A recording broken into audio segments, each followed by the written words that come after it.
Hey everybody, Sean here from Building a Champions Playground. Great to see you. Great to have you joining us. I'm very excited about today's topic. We're going to be talking about tennis analytics, and I got a great guest. I have Vid from Agata Tennis, who's going to be sharing some amazing information here with us today. Provide you some education around how analytics is changing the game of tennis, and quite honestly, many sports, but definitely our sport here today. And so, let me give you a little backstory. I met the team at least 8 months ago now down at the Battle of Boca. I was meeting a gentleman for a meeting to talk about camera systems for the new academy that we're building, the playground. And he actually introduced me one of the colleagues of Vid's from Tennis Analytics, and it's pretty awesome. We got into a great conversation. We talked about what they're doing with Gata Tennis. We talked about how they're bringing it to the masses, and then we got into a deeper conversation around technology and what they were doing with analytics. And you know who I am. I was so excited for the opportunity to learn more about what they're doing. I reached out probably the day I got back from Florida and saying, "Hey, what are you guys doing? I want to learn more. How can I get involved with this?" And they were so kind to take me through learning sessions and training sessions. And we actually had the opportunity to do some videotaping already with you, Vid, which was awesome. And maybe I'll tell that story a little bit later. But first of all, today's session is really about giving the audience some education around analytics and what you guys are doing specifically, but not going into the weeds too much, but really setting the seed or planting the seed for what's coming in the it's here now, right? It's available, right? You guys can launch all this, right? So really planting the seed for people, parents, coaches, players on where they could take their games by leveraging analytics. So thank you very much for joining, my friend. We really appreciate it. We appreciate the opportunity to speak with you, and more importantly, for myself personally, I appreciate the opportunity to partner with you guys long term. So thank you, Vid. I'd love to hear more about you and what you're bringing to the table, my friend. Yeah, thanks, Sean. Really appreciate the introduction. I appreciate the partnership that we've had over the last 6-8 months. I think we've learned a lot from each other, and it's been really good. And appreciate you being kind of a early adopter, first adopter for the technology. So it's been great working with Scoretennis Academy. Yeah, I'll just give you a bit of background on the company, who we are, where we came from, what we're doing, and what we want to do in the future. But just really backing up to, how Gata was started, who started Gata, and it was a guy by the name of Brett Hobden, our founder, who has been coaching for decades. And really, the seed of this idea started over 30 years ago when he began coaching tennis. He had a great playing career. He was on his way to be a top player when he was 16, 17, nearly 300 in the world, top 300, and then unfortunately got injured, but, had a real big passion for tennis and coaching. So he went on to coach multiple players in Canada, moved to Vancouver, an academy there, had a tremendous success with juniors there, and then moved down to Florida, where he developed a system of how he coached and how he taught players.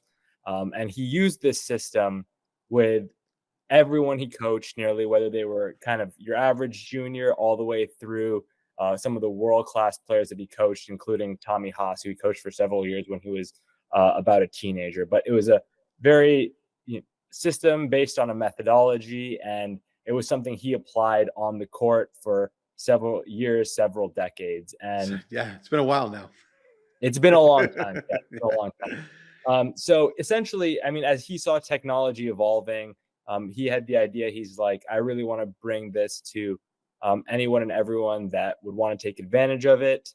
And he was able to partner with Gordon, and they were able to kind of take this methodology and convert it into two very deep and powerful technologies, one being the analytics that we're going to discuss mainly today, and then also an education platform as well, which will allow anyone that steps on a court to go on, get the analytics of their game, reveal what they're doing well, what they need to work on, use our education technology site to identify drills of what to work on, how to work on it, and then go on the court with their coach and work on it that way. So that's a bit of background on the company and how we started. And as you mentioned, the mission of our company is really to, through the system, through these technologies, raise the level of coaching and playing around the world. And that's what we hope to do now, and as we move forward to work with as many juniors as possible.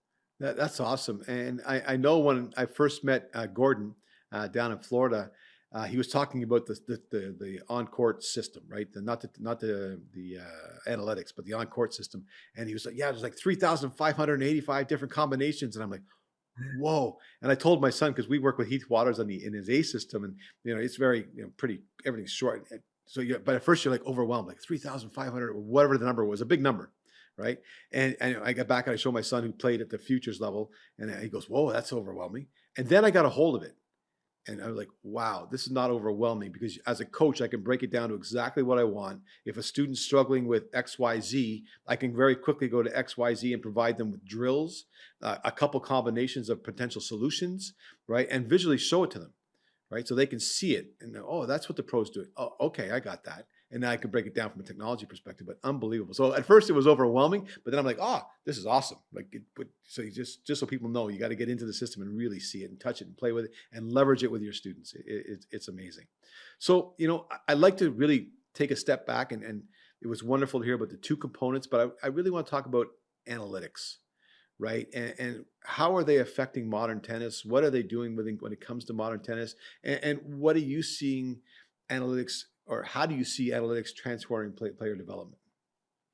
Yeah, no, definitely. I think it's a really big piece. And, tennis has been, as I'm sure coming maybe from the football world, tennis is Yeah. quite behind in terms of embracing technology and analytics. And it might be from the standpoint that we really haven't had the best systems out there to leverage.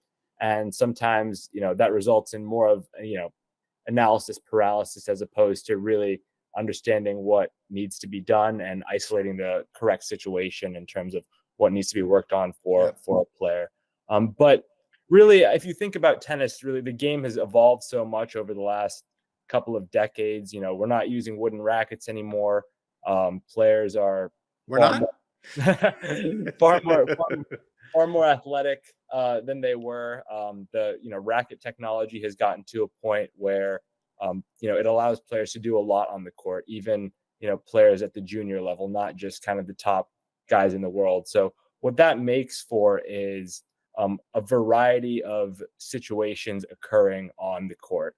And what our analytics does and pulls out is really we focus on the tactical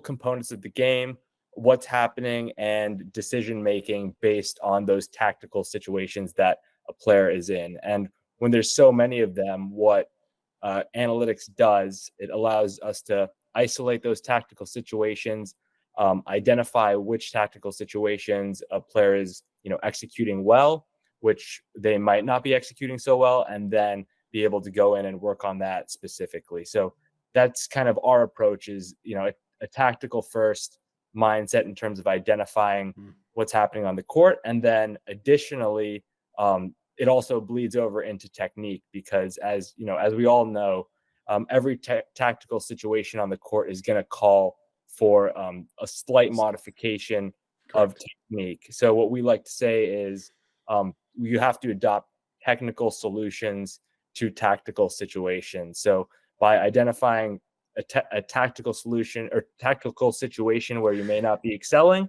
then you can identify, technically what needs to change. So I think that's going to be kind of the importance of tennis analytics and how it's evolved. That's awesome. Thank you. And I know from personal experience, because we've now got the opportunity to do 2 or 3 matches with you.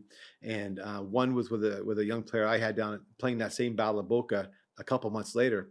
And he was struggling throughout the week in practice and match. Not struggling, but it wasn't his best performance. But as the week was progressing, he was getting better. And we were filming every practice, and we were doing swing vision, right? Because just practices. And then we brought, nothing wrong with it, right? And we brought that out, and but the matches we were filming with you guys, right? And what's really cool as a coach, and I try and take copious amount of notes, right? So how the player's doing, what they're doing, what you see, right, on the court, and take any kind of analytics or statistics from that match to see if we can improve over time. And what was wonderful when we did the video with you is that the first note was on the serve. And I'm watching him play, and I know he can hit all the targets and do all that great stuff with his serve, right? And I'm watching him play, and I'm like, Okay, great, awesome. I got all my notes. I get back. He won that match, that first match, and you got us back. Thank you. The analytics very quickly, maybe a day later. So the next day we had the analytics in a note, and the little box where you had checked off, or whoever was doing the analytics. They said, hey, based on what the ATP or whatever, I think it was ATP, what they're doing from variation of serve, he's not meeting the criteria or the standard, right? And they gave the example of the standard. So the young man could hit every single target there is to a gold standard. So we went back out, but right away we went back out to practice, right? And we got on the court and we went through all our serve targets and went through all our serves and took over the next two matches. Like, you just felt it was such a change, just that one little piece. The rest of the analytics were awesome as well, but that piece changed how we were looking at the match, right? So that was worth the money right there for me and that player. So it was awesome. I don't know if you have any real world examples as well, but it's thank you for that. Yeah, no, I mean, to your point, about what you just mentioned, it's, really important to understand what's actually going on, in a competitive match, and for you as the coach to see what's happening in a real match setting and seeing the data from that, because a lot of times, especially with juniors, they're maybe not having a coach travel with them to tournaments, and they'll play a match. Maybe it goes well, maybe it doesn't go well. They go back to the coach the next week, and the coach asks them, how did that match go? You won, you lost. How did it go? What felt good? What didn't feel good? And it'll, vague responses, which, by all means, no one's going to recall every Yeah, single of course. hit during a match, but a player might say, my backhand didn't feel great, my forehand didn't feel great, which is, extremely vague and doesn't allow the coach to really isolate what they need to work on. And it also may be incorrect. So I think just having the data, being able to identify what needs to be worked on is so important, because you can't fault anyone for not knowing exactly what they need to work on and what they remember, right? And even as a coach, I'm sitting there. That's what I'm doing. That's my job. I'm watching the match, physically watching the match, right? But right, you can't remember everything, or you have biases as well, right? What you're looking at, right? So it was unbelievable. So thank you. I love it. If you don't mind, I'd really like to kind of take a look at the technology that you're bringing into play. I'm good either way where you want to go, right? But it'd be interesting to see, what you're tracking or how you're tracking, and whatever you want to cover. It's a bit. I think you can bring the education to the people more than I can. So it'd be wonderful to see what we can cover here with, if you don't mind. Yeah, definitely. I think, I'll go over a bit about kind of high level. I know I talked about that methodology, and you discussed it as well about the importance of that. So I'll walk through that at a high level, and then I'll also kind of give you a run through of the actual analytics and the application, and then we can maybe look at some particular insights from a match as well. So I'll just go ahead. That'd be awesome. Share my screen. Yeah, perfect. I love this. I get excited every time you show this to me, my friend. Awesome. So can you see? Your slide deck is up, sir. Okay, great. So yeah, back to that kind of methodology which everything is structured on, and it's kind of so important to have this as a foundation. These are the three, I guess you could call them data elements that we track when we look at a match. And we're looking at, firstly, court positioning, which we call zones, and we have the court broken down into 5 particular zones on the court. We look at what we call modes of play, which is essentially how offensive or defensive a player is based on incoming ball that they're receiving. And we also look at 10 different shot types, and those are based off of contact point, height, trajectory over the net, as well as where the ball ends on the other side of the court. And as simple as a drop shot. We're just going to go back. Vid, we're getting a lag there. So I just want to give you half a second and see if it catches up, and then go. You're just on the vids on the where it started going was on the modes, just after the modes. Okay, so I'll just talk about modes again. Yep, that'd be great. Just give him a second, and he can cut this, and we'll go. I'll shut up and go. Yeah. So next is modes of play, which essentially means how offensive or defensive a player is based on the incoming ball that they're receiving. And the 5 modes of play that we look at are defense, counterattack, rally, challenge, and attack. And then lastly, the last thing we track is shot types, where we have 10 different shot types that are based on where the player is contacting the ball, the height or trajectory over the net, as well as where that ball ends. And some of those shots are as simple as drop shots and lobs, and then a few other nuanced names and terms that we've added in. But really getting an understanding of this methodology is how we convey kind of the deepest insights to players and coaches. So it's a bit about the methodology. Sean, I don't know if you have any thoughts on this, or if you've been implementing it with your students at all. Maybe you could touch on that a bit. My friend, I'm so excited about this. As I told you when we talked part of the partnerships, I'm going to have at least one court at every location painted with all the zones, right? But here's the other piece too.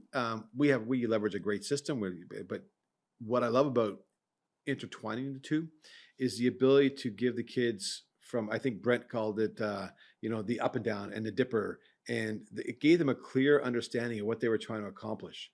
Right, so that ball that's low on the approach shot, the up and down, right, and so those 3 components have helped me help the students get better faster, right, and from any location. So like a 3/4 court angle on the run, right, what we leverage it was perfect in the system, and being able to show them the video, right. I think it was, I can't remember which player it was, but it was unbelievable. So those 3 components to me were game changer in speeding up the students' time to next level. Does that make sense? Yeah, definitely. I mean, I think you kind of nailed it. What we're going for is, a communication system between the coach and the player that, doesn't create more questions than answers. So I think that sounds like what you were saying. So glad that, you've been able to implement it, with your kids as well. Yeah, I can't wait to go even deeper and deeper and deeper. So it's awesome. And like one of the things, and I don't know if I'm supposed to be talking about this yet, but one of the things I really can't wait for is the cameras on the court, right? At the play site cameras on the court, and we're doing this with practice, right? So we have our zones, we have our system, we're doing everything that we need to do, and it's all being filmed for practice. And then, if it's a match play, we send it to you guys to get analyzed, and then we're preparing these kids all the way through. So that's why I talk about when we build the Champions Playground. We're trying to build that environment. I was talking with Coach Heath the other. We want to build that environment that actually fosters or incubates champions. You can't make them, right? But you could definitely put them in the environment, right? And this program, like it doesn't matter how much it costs. If it's free, or if it's $1 million, it's got to be in the system so these kids can grow, right? So I'm very excited. Right. Do you want to take us through a little bit of the system itself, and maybe spend a few minutes showing us how you're doing the analytics, or what do you want to go there? Yeah, definitely. I'll go ahead and perfect put that up. I love it. This is I get excited every time I see this. I'm like, oh, where do I click?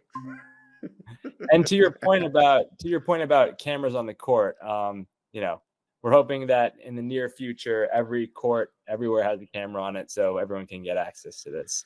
So my friend, I can't believe, like, and you think you said it, coming from the football background. So this is, I don't want to say how old I am, but I'm a few years older than you.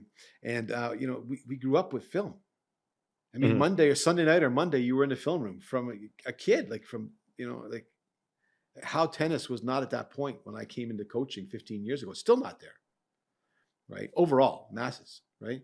I walk into the dome where we teach now in the soccer, the high performance soccer teams, football teams, I guess, like the European soccer, right? They had the big cameras are up, it's filming the whole field.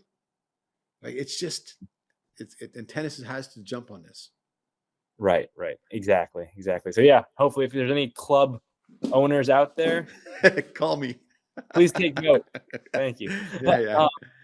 So yeah, I'll give you guys a run through of just kind of the 4 reports that, this is a pro match, but I'll run you through the 4 reports that we would give you access to if anyone got kind of matches done with us. And then I'll hop to a different match and walk through some kind of detailed insights. And, so you can get a sense of what exactly we're pulling out of this data.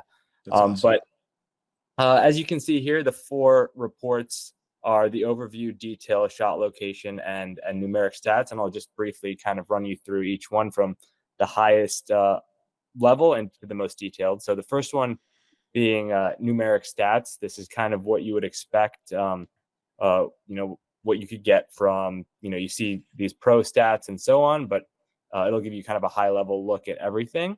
The only detail I would point out here is that if you see under additional where we have unforced errors with true in parentheses, the reason we say that is because we actually have a definition based on our methodology of how we distinguish between a forced and an unforced error. And what that is basically based on those 5 modes of play that I talked about earlier.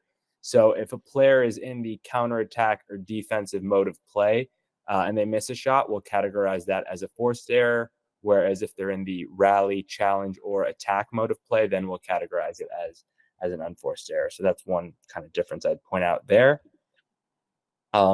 Next one is our overview report. And what we're looking at here is essentially differentials across serving, returning, and in play. And then the total shot making performance being the summation of these differentials. So just for example, if we want to look at in play, we'll just go to the in play tab to see how what that 32 number was made up of.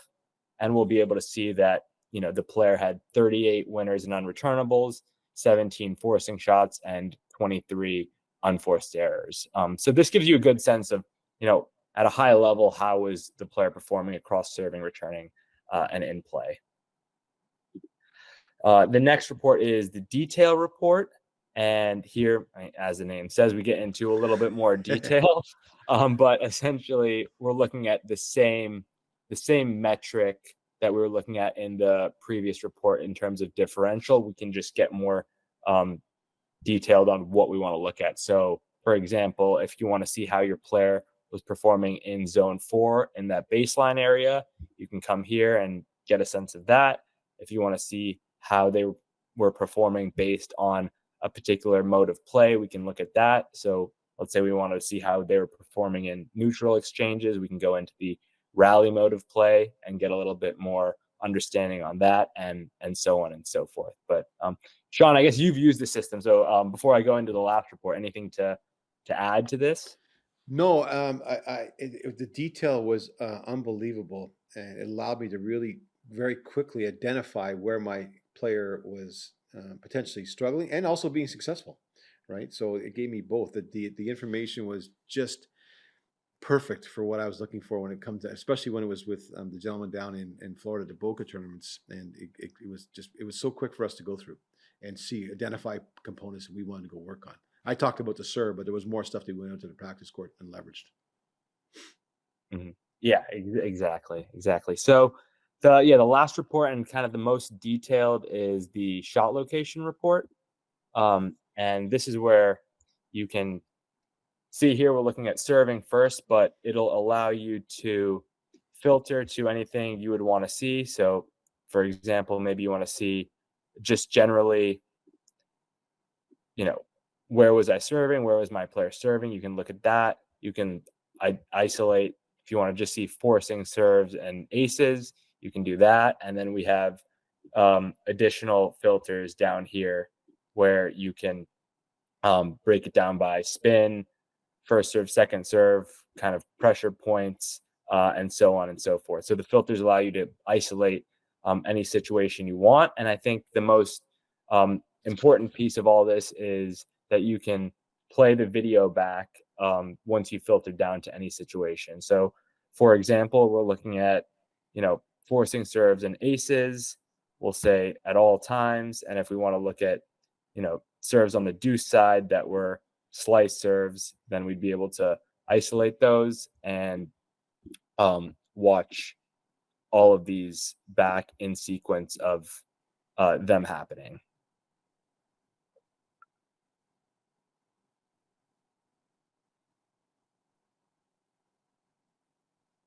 And Sean, as you know, I don't know if you use the tool in this capacity, but this is mainly a tactical tool. based on the method and everything that we talked about. But it also allows you to look at the technique and go frame by frame if you're working on something with your students. So you can just use the tool to just pause at any time, go frame by frame, and point anything out that you would want to see. So I don't know if you've had a chance to use that feature, but I think it's pretty important in terms of implementing the technical aspects as well as the tactical pieces. We loved it. We leveraged it for footwork. We were watching return footwork, recovery footwork. We were watching how they were getting to certain spots, what angles they were leveraging in their footwork. Step by step, frame by frame. We love it. Awesome. And then basically on returning and in play, we have something similar. If you go to returning, on this side of the court, you'll see where the player was hitting the return from.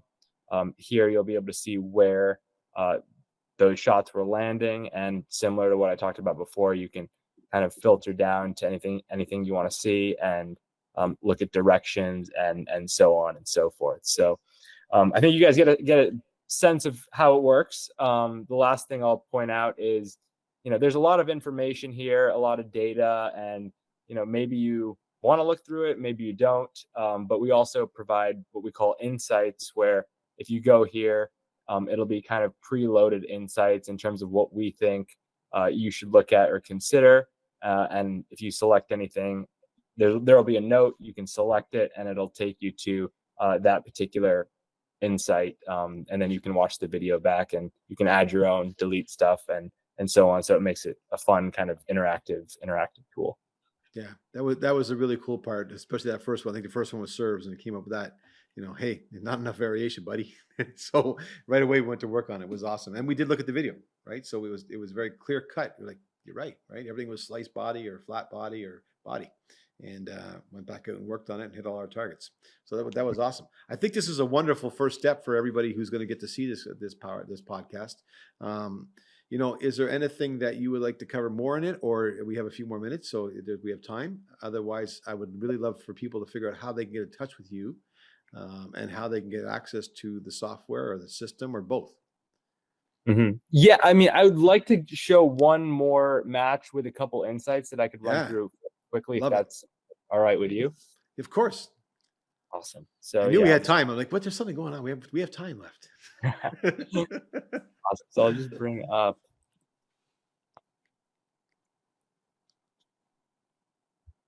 this match. So this was a junior match that we looked at. So I think it'll, people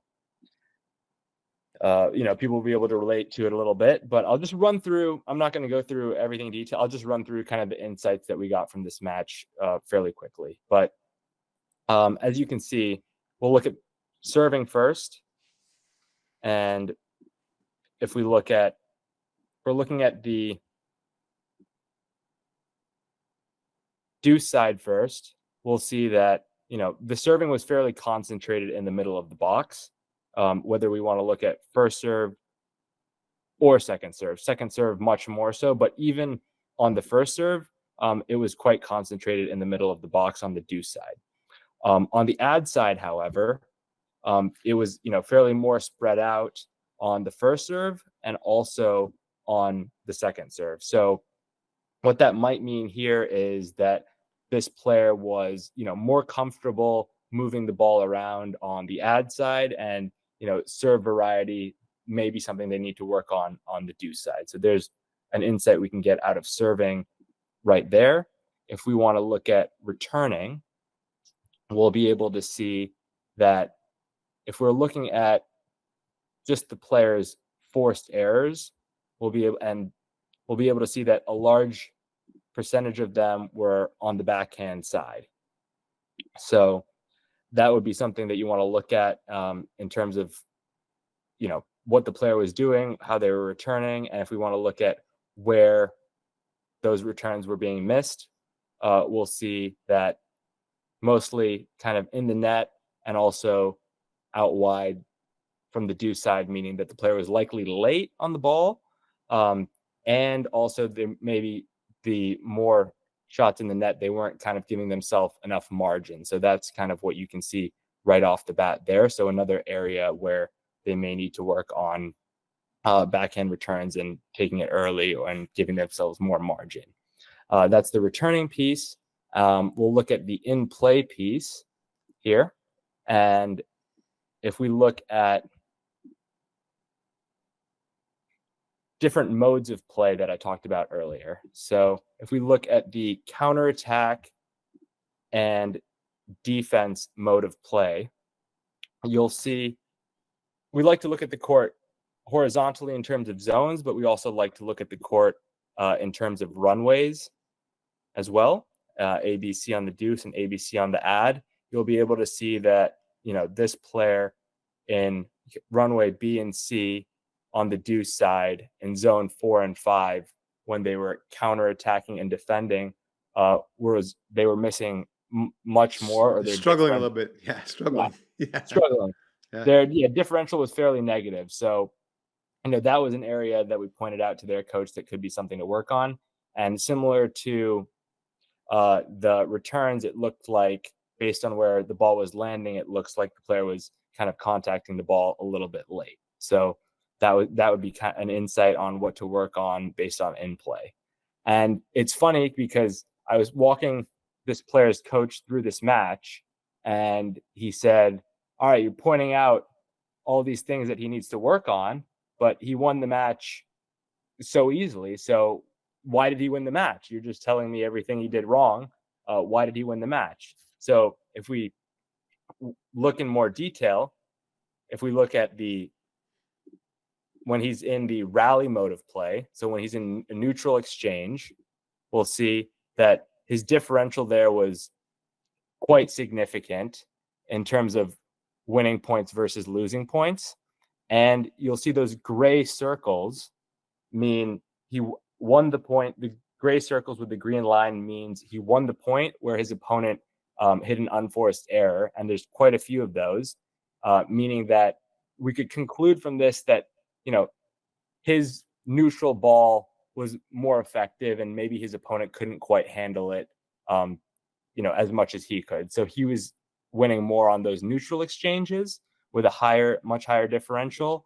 And also, if we look at when he was in the challenge and attack mode, you'll see he was getting to those offensive positions a lot, and he was also converting a lot, and because his differential here I think was +9, so he was converting a lot on those. So it just shows here how you can kind of get a lot of insights on something to work on even in a match you may have won, and it also explains kind of why you won a match that you won so easily. So just wanted to give some examples of how we look at very particular insights on matches. Hope that wasn't too much, but no, that's awesome.